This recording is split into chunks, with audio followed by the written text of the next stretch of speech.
Hello, LA2 students. Miss Hancock back for the next installment of Mice and Men. Our lesson for today is readers know that when a character provides a flashback to their past, it is done to reveal something about them or how they changed. Readers pay close attention to flashbacks and what it tells them about their character. One of the things that you need to understand for this section is that when we say flashback, we don't necessarily mean stopping the Of Mice and Men story and going back in the past to learn something else, but we're going to hear characters talk about events that happened prior to our novel starting. Those are also considered flashbacks. And whenever an author has a character talk about something that happened before the events of the novel, there's a reason for that. So we want to pay attention to, why is this character telling this story? Why is this important right now? Just as if they had stopped the events of the novel and flashback, as we traditionally call it, there's a reason for that. Authors don't put these in for no reason, okay? So we are starting on page 38 in Of Mice and Men. The pages are linked for you if you want to follow along as I read them. And we will see what sort of flashbacks we got. Although there was evening brightness showing through the windows of the bunkhouse, inside it was dusk.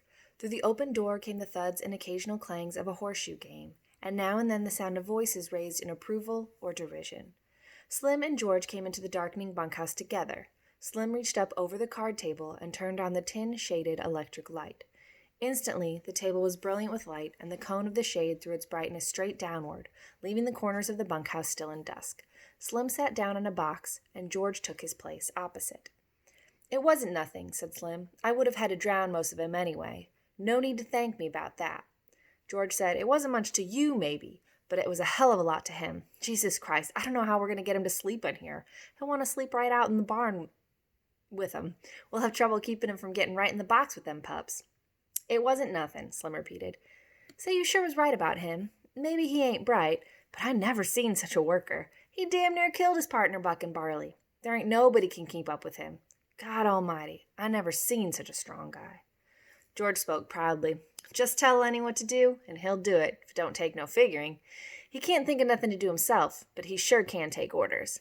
There was a clang of horseshoe on iron stake outside, and a little cheer of voices. Slim moved back slightly, so the light was not on his face. "Funny how you and him string along together." It was Slim's calm invitation to confidence. "What's funny about it?" George demanded defensively. "Oh, I don't know. Hardly none of the guys ever traveled together. I hardly never seen two guys travel together. You know how the hands are. They just come in and get their bunk and work a month, and then they quit and go out alone. Never seem to give a damn about anybody.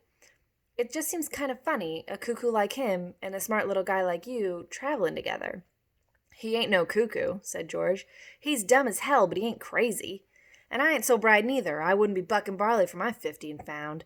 If I was bright, if I was even a little bit smart, I'd have my own little place, and I'd be bringing in my own crops instead of doing all the work and not getting what comes up out of the ground." George fell silent. He wanted to talk. Slim neither encouraged nor discouraged him. He just sat back, quiet and receptive. "It ain't so funny, him and me going around together," George said at last. "Him and me was both born in Auburn. I knowed his Aunt Clara. She took him when he was a baby and raised him up. When his Aunt Clara died, Lenny just come along with me out working. Got kind of used to each other after a little while." Said Slim. George looked over at Slim and saw the calm, godlike eyes fastened on him. "Funny," said George. "I used to have a hell of a lot of fun with him. Used to play jokes on him because he was too dumb to take care of himself. But he was too dumb even to know he had a joke played on him. I had fun. Made me seem goddamn smart alongside of him. Why, he'd do any damn thing I told him to. If I told him to walk over a cliff, over he'd go. That wasn't so damn much fun after a while. He never got mad about it, neither. I've beat the hell out of him, and he could have bust every bone in my body just with his hands, but he never lifted a finger against me." George's voice was taking on the tone of confession. "Tell you what made me stop that. One day, a bunch of guys was standing around up on the Sacramento River. I was feeling pretty smart. I turns to Lenny and says, 'Jump in.' And he jumps. Couldn't swim a stroke. He damn near drowned before we could get him. And he was so damn nice to me for pulling him out. Clean forgot I told him to jump in. Well, I ain't done nothing like that no more." "He's a nice fella," said Slim. "Guy don't need no sense to be a nice fella. Seems to me sometimes it just works the other way around. Take a real smart guy, and he ain't hardly ever a nice fella. Okay, so our first little bit of flashback is learning how Lenny and George are related to one another. And in fact, they're not related to one another at all. There's no family relation between them. So they just knew each other growing up. More so, George knew Lenny's aunt. And when she died, Lenny just kind of started following George around. And at first, George picked on him a lot and made him do dumb things because Lenny would always do them. But when it came to that time where Lenny jumped into a river and almost died, that's when George realized kind of how mean he was being and the advantage he was taking of Lenny, and he has not done that since then. So our first quote says, I know his Aunt Clara. When his Aunt Clara died, Lenny just come along with me, out working, etc. It's on your chart. And so, again, that's where we're finally explaining their relationship. So that's what you'll put in the box next to it. We finally have an explanation for why it is that George and Lenny travel together and just kind of worked out that way. And then we have the quote, he damn near drowned before we could get him, and he was so damn nice for me pulling him out. And that's almost what makes George feel worse, is Lenny didn't get mad at him for telling him to jump in the river. Lenny thanked George for saving him, even though it was George's idea to begin with. And this is what makes George realize that he is not treating Lenny right, and he kind of begins to protect him from other people doing that to him. So Steinbeck's our author, calls this a confession because this is something that George doesn't really talk about. And so we now understand why George is so protective, because he treated Lenny badly and he doesn't want anybody else to do that to Lenny. This also clues us in, kind of as a side note, this doesn't need to go in your chart, as to that whole idea about Slim being somebody that people just like talking to. He doesn't really ask a lot of questions and he doesn't push George, which actually causes George to share more with Slim than he's shared with anybody else. Okay, so moving on, I'm at the bottom of page 40. George stacked the scattered cards and began to lay out his solitaire hand. The shoes thudded on the ground outside. At the windows, the light of the evening still made the window squares bright. I ain't got no people, George said. I seen the guys that go around on the ranches alone. That ain't no good. They don't have no fun. After a long time, they get mean. They get wanting to fight all the time. Yeah, they get mean, Slim agreed. They get so they don't want to talk to nobody. Of course, Lenny's a goddamn nuisance most of the time, said George. But you get used to going around with a guy and you can't get rid of him. He ain't mean, said Slim. I can see Lenny ain't a bit mean. Of course he ain't mean. But he gets in trouble all the time because he's so goddamn dumb. Like what happened in He stopped. Stopped in the middle of turning over a card. He looked alarmed and peered over at Slim. You wouldn't tell nobody. What did he do in Weed? Slim asked calmly. You wouldn't tell? No, of course you wouldn't.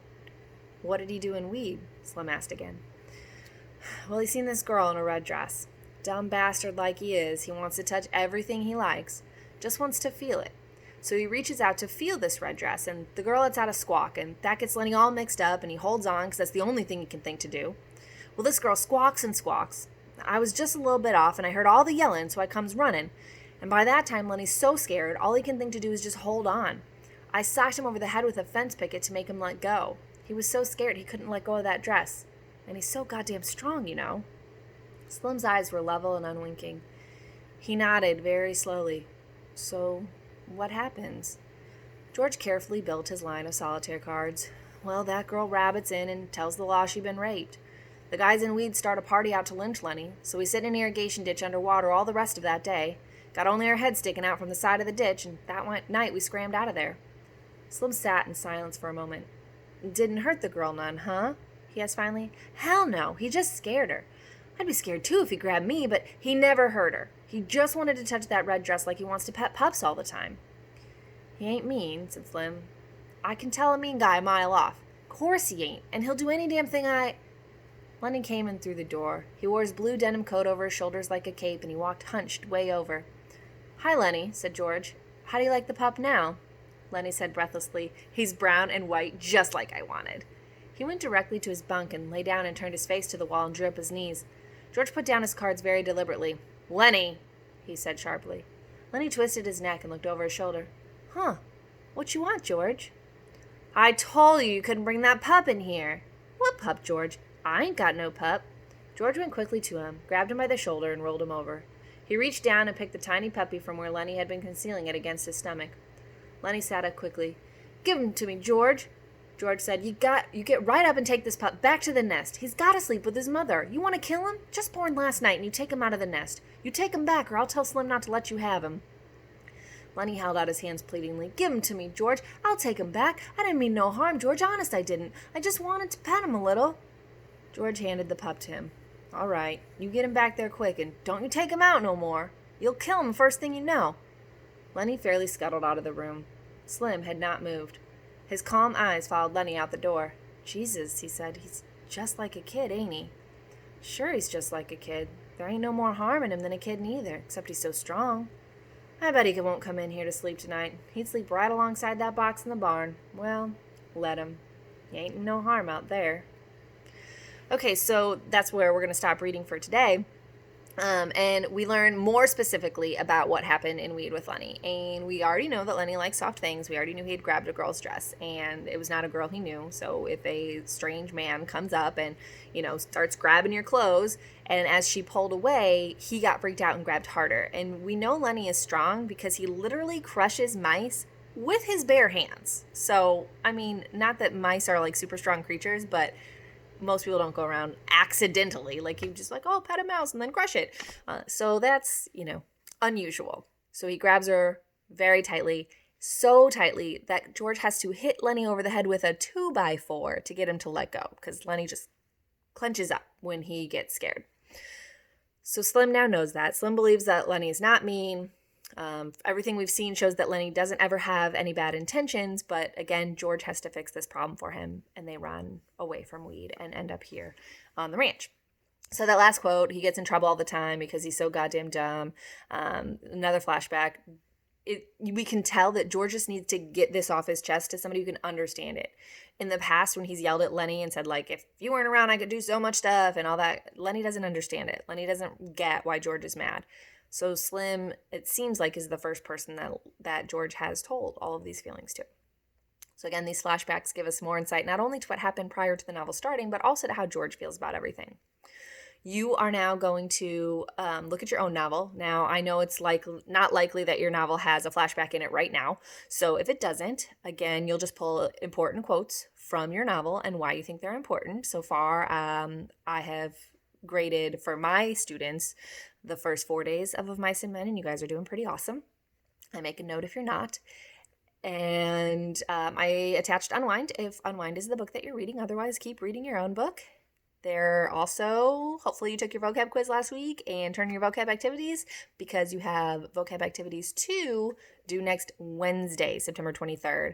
That's Miss Hancock's due date. If Mrs. Coper or Mrs. Knox has a different due date, I'm sure that they will let you know. And I will see you for more of Mice and Men later.